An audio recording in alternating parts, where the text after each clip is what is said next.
महोदय, इस उपग्रह पर मानव अस्तित्व को बनाए रखने के लिए सबसे पहले आवश्यक है कि ऐसे विकास कार्यों को जारी रखा जाए जो सामाजिक न्याय पर आधारित हो और जिन्हें न्यायपालिका का समर्थन प्राप्त हो।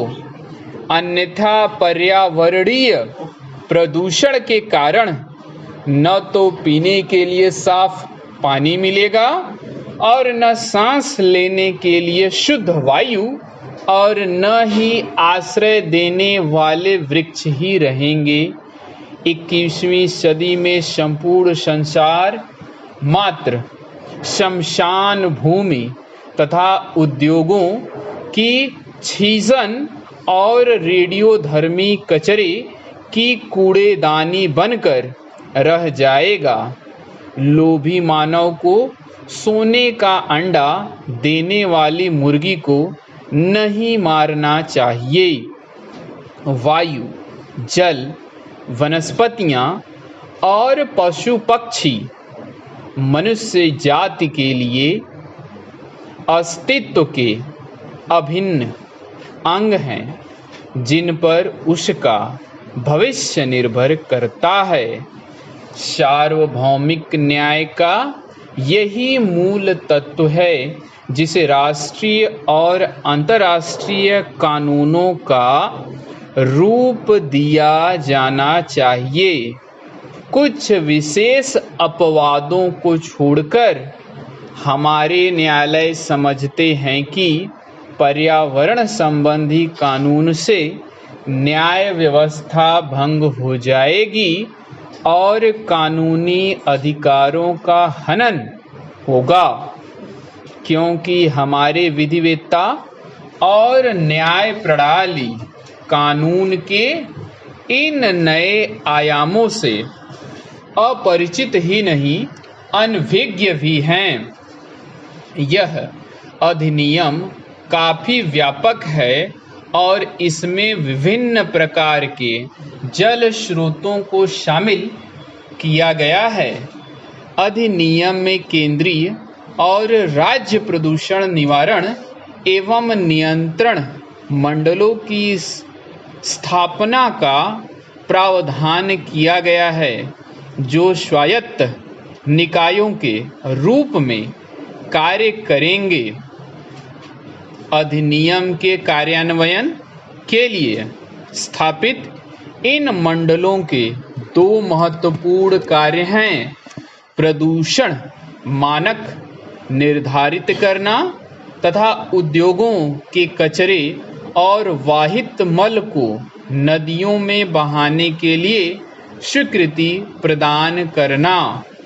केंद्रीय प्रदूषण नियंत्रण मंडल केंद्र सरकार और राज्यों के प्रदूषण नियंत्रण मंडल राज्य सरकारों के लिखित निर्देशों का पालन करने के लिए बाध्य होंगे। राज्य में प्रदूषण नियंत्रण मंडल द्वारा निर्धारित मानकों का अतिक्रमण और सहमति की शर्तों का उल्लंघन करने वालों को कठोर दंड देने का प्रावधान किया गया है। तथापि इस अधिनियम के अधीन प्रदूषण नियंत्रण मंडल द्वारा शिकायत किए जाने पर उसकी पूर्वानुमति से ही किसी न्यायालय द्वारा किसी अपराध पर विचार किया जा सकता है। अधिनियम में यह भी प्रावधान किया गया है कि यदि किसी कार्य से जल प्रदूषण की आशंका हो तो राज्य प्रदूषण नियंत्रण मंडल द्वारा उसे रोकने के लिए न्यायालय में याचिका दायर की जा सकती है।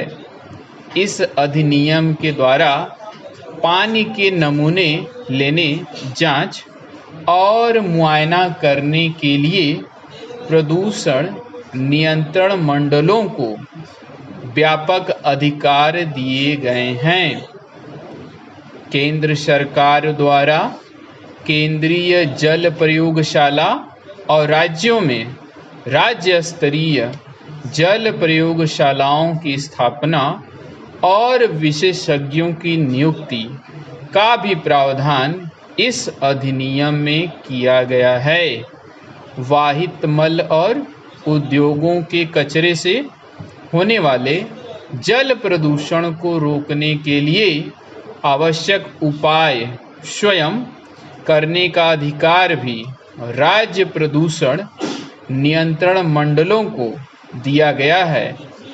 यह अधिनियम लगभग ब्रिटिश अधिनियम की नकल है और प्रदूषण फैलाने वाले या उससे प्रभावित समुदाय दोनों पर इसका कोई असर नहीं पड़ा।